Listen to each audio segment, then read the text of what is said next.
4 hours later, and I am starting to plunge the ends of the threads.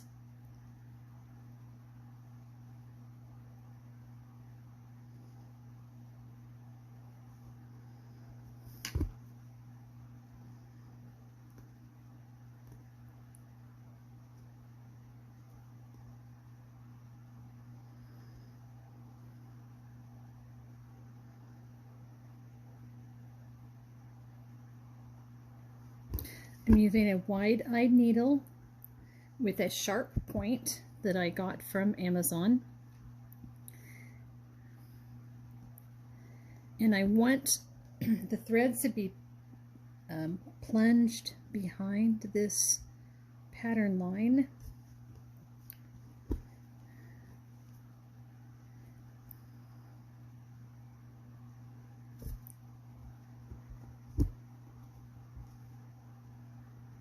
And we will stitch them out of the way.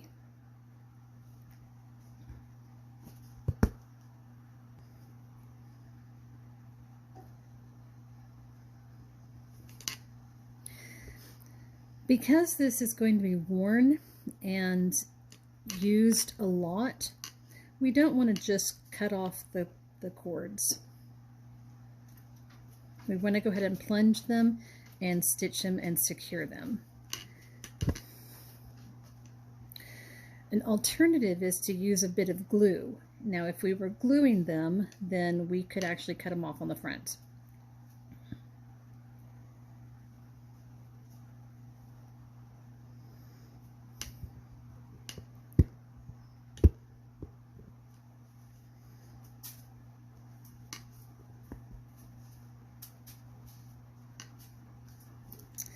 I stitched that a little bit too close to that line. Oops.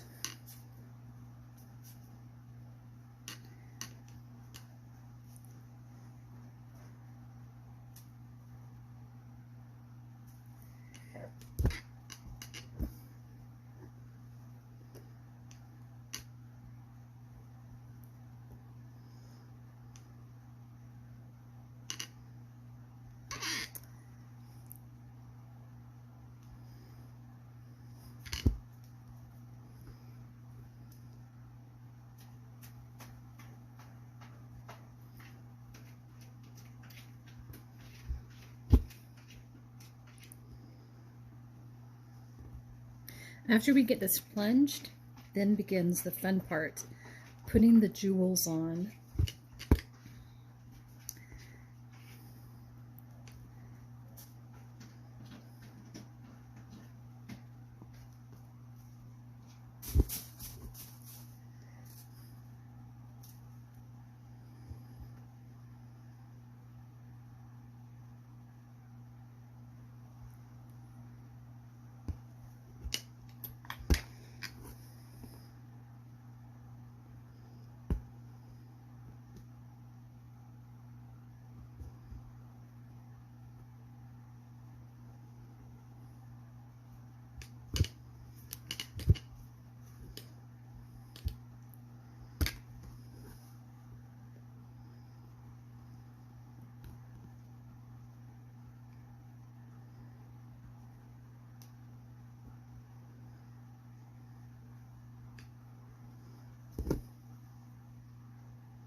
While plunging them, waiting till the very end to plunge them seems a bit chaotic, and it is. We wait to do it at this point to keep the threads from getting around the, well, basically, if you were trying to stitch this while some of this is underneath, you're going to catch some of it, and it's going to make a big mess on the back side of your embroidery piece. And again, if this were just going to hang up on a wall, you would just cut it off and maybe put a little dab of glue on the end. But since this is being worn, we need to go ahead and secure it.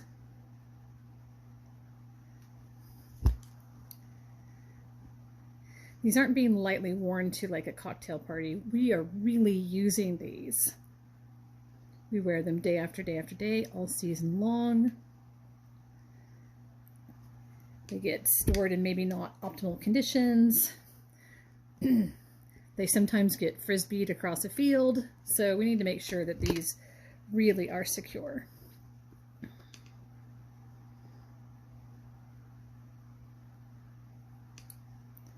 I was rather horrified when I was watching a Christian Dior behind the scenes, the making of, and they were just cutting the cords off.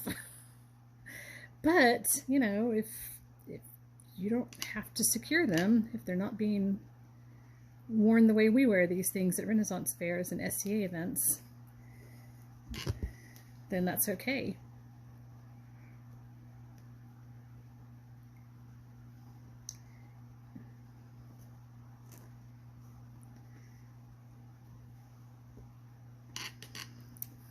Oops.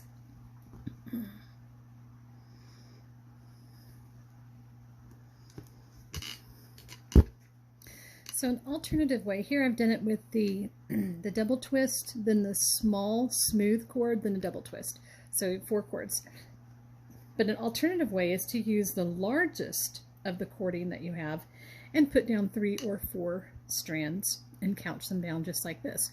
So there are lots of ways you can do it. There's enough extra cord that you can kind of play with it and really make it your own.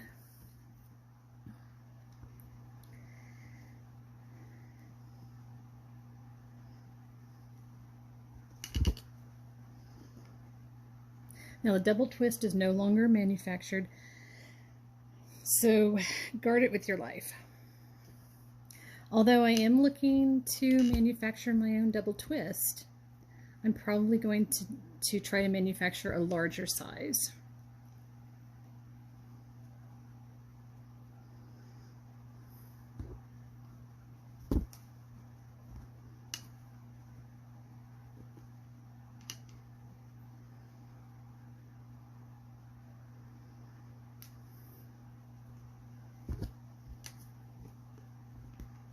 Okay, I think you've seen enough. I'm going to finish it and then I'm going to show you the next part of the video. So I will be...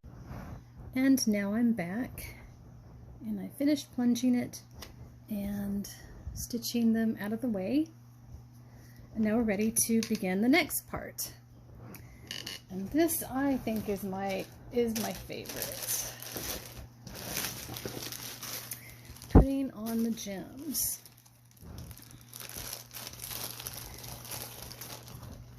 So in some of the kits, you had the fake amethysts, and some of them you had the real.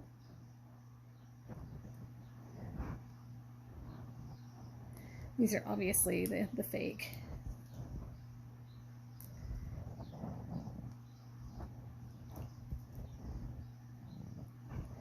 And we put them on with gem tack. Not the real ones, you sew those on. I'm looking for my other color. Ah, there it is. So I really want to do this one in blue violet. What I like about these is that you can put any gem, any color that you like. You can really make these individual. Yeah, that's not gonna.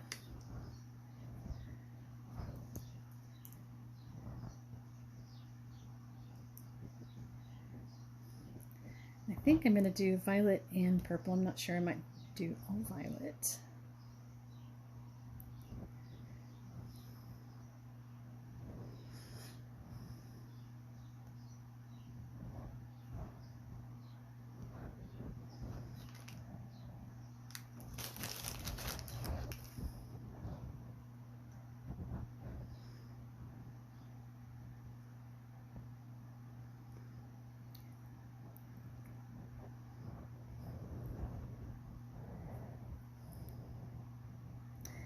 What do you think? Should I mix the colors or should I keep them uniform?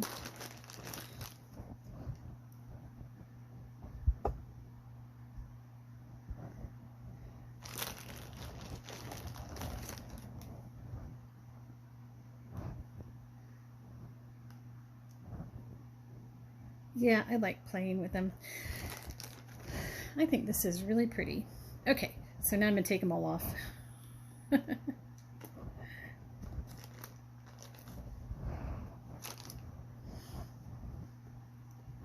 And we will do the next part, which is sewing the interior ring, and then I will think about what colors I want to put on this. I'm still undecided. It's kind of my problem. All right, so now we're going to use the large cord for the first time. And we want to do a double ring.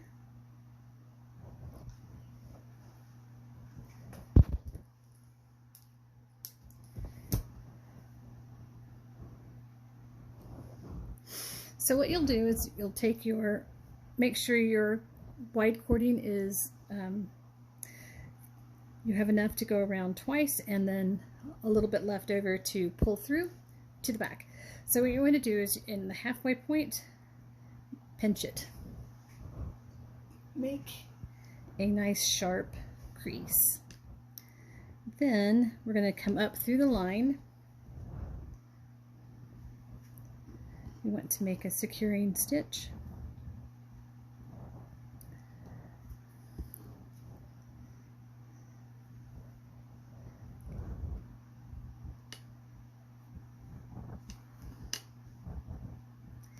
Now, whereas this, I really didn't use a lot, I didn't have a lot of stitches, didn't use a lot of stitches.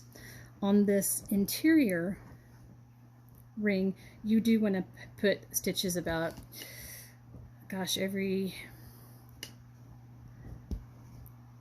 I would say like every section on the plating. You want to have a little stitch on where the plate kind of, I don't know if you can see it on the phone, but there's an area where there's a break between the plates. That's where you want to put your stitching. All the way around.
If someone wants to buy me some really pale, semi-translucent pink nail polish, I would not say no.